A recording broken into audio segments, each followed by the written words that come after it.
大家好，欢迎回到我的频道。到今天为止，我来到日本已经1周年了。回想去年的今天，我们2个人带着一只猫从中国杭州出发，在韩国首尔转机，然后再到东京。早上8点钟出门，到晚上11点才到东京。没有直飞。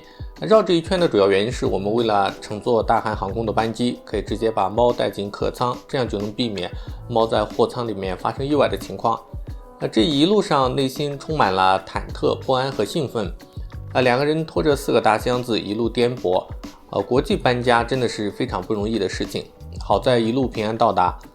之前也向大家分享过我们在日本的计划。那我们的计划是通过在日本的语言学校留学签证来到日本，在语言学校毕业之后再转经管理签证。目前这个计划正在顺利的实施中。我的语言学校计划是在明年的3月份毕业。我现在也已经开始接触日本这边的行政书事，也沟通了在日本开公司所需要的资料流程和费用，目前正在进行最后的准备工作。主要是在寻找合适的办公室。那如果找到合适的办公室的话，就会正式开始办理所有的手续。如果说人在日本注册一家日本公司的话，其实是相当简单的。它大致的流程是先准备好500万日元的注册资金，然后再去租一个办公室。这2个是外国人在日本注册公司的硬性条件。办公室租好之后，行政书事那边基本上就可以开始正式的流程了。基本的步骤就是首先公司法人要有一个姓名印章。那很多人都推荐在国内刻好章，然后带到日本来。主要是日本这边刻章很贵，最便宜的也要300人民币以上，国内的可能几十块不到100块就搞定了。我也是听了这个建议之后，在国内刻了章，然后带过来。但是上个月发现这个章它只有一半能盖出来，另一半盖不出来。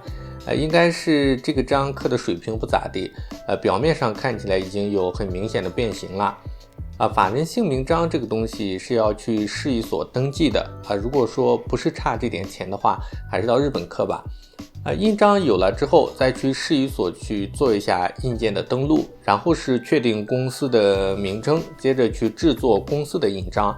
这些准备工作做好了之后，就可以委托行政书事提交注册的资料了。一般审核是1个月左右的时间。日本公司注册完成之后，再去办理经管理签证的转换。这个大概是需要1到2个月的时间。从现在开始到我毕业还有大约半年的时间，时间上还是比较充足的。那有很多小伙伴看到我的计划，给了我非常多的赞同、支持和祝福，在此首先感谢大家。当然也有一些朋友提出来一些问题，那比如说有的人问如果没有办法去申请经管理签证，但是我还是想到日本工作，该通过什么样的途径呢？那其实就像我之前视频里提到的那样，如果说你现在不会日语，而且人在国内，想直接找日本公司的工作是非常困难的。日本的公司一般他会不是很愿意去雇佣一个既不会日语也不了解情况的外国人。但是只要你真的想来日本工作的话，其实方法也还是有很多的，门槛其实也并不高。下面的话我会根据自己在语言学校读书这1年的经验，以及接触到的一些同学的经验，向大家分享一下在日本找工作的一些方法。那如果说想要来日本工作和生活的话，其实最好的渠道是先到日本读语言学校，语言学校毕业了之后再去找工作，这样的话留下来的概率是非常大的。那有小伙伴可能会说，那日本的语言学校一般都是2年的时间，太久了，而且学费差不多1年也要3万人民币左右，这个投入有点高的呀。的确，日本语言学校的学制是，那如果是4月份入学的，就是2年；那如果是7月份入学的，就是1年9个月。像我是10月份入学的，就是1年6个月。一般来说的话，最短的学制是1年6个月，最长的是2年。当然也有一些特殊的情况，比如说3个月的短期留学签证。像我所在的语言学校的班级，7月份的时候新入学了一批缅甸人，他们只读3个月。在语言学校读书的3个月时间里，他们是一边读书一边去找工作。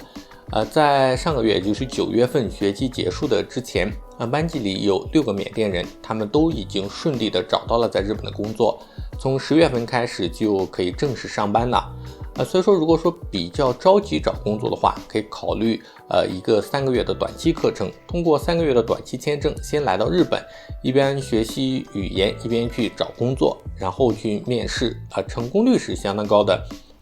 当然通过3个月的短期签证来找日本工作的话，那如果说你日语非常好的话，所有的工作都可以随便找，没有问题。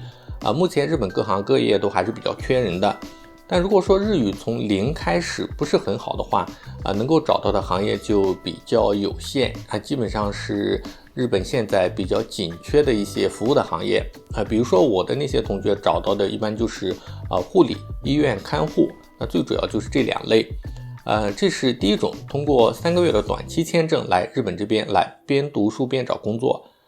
此外的话，我们班还有一些学制是1年9个月的尼泊尔人，他们目前基本上是毕业了之后要读2年的专门学校，然后再去找工作。那目前已经考上专门学校的同学的专业主要是包括酒店管理、看护、医院还有商务类的工作。专门学校的学制一般是2到3年，每年的学费大概在100万日元到200万日元左右，具体根据不同的专业会有所不同。像商务类的专业学费会比较高，一年大概是200万日元左右的学费，所以说这个投入还是比较大的。但是如果说你读了专门学校，毕业之后再找工作，相对而言会找到的工作会更好，工资也会更高。但是的话，工作必须是专门学校对口的专业，否则的话签证是很难办下来的。那有很多小伙伴听到我的建议，向我咨询有没有合适的语言学校推荐。首先要说明的是，我目前没有和任何的日本语言学校有合作，也没有和任何的中介机构有合作。因为留学包括找工作的事情，首先是要根据自己的情况来判断。那这些情况主要是包括我们的年龄、专业、经济情况。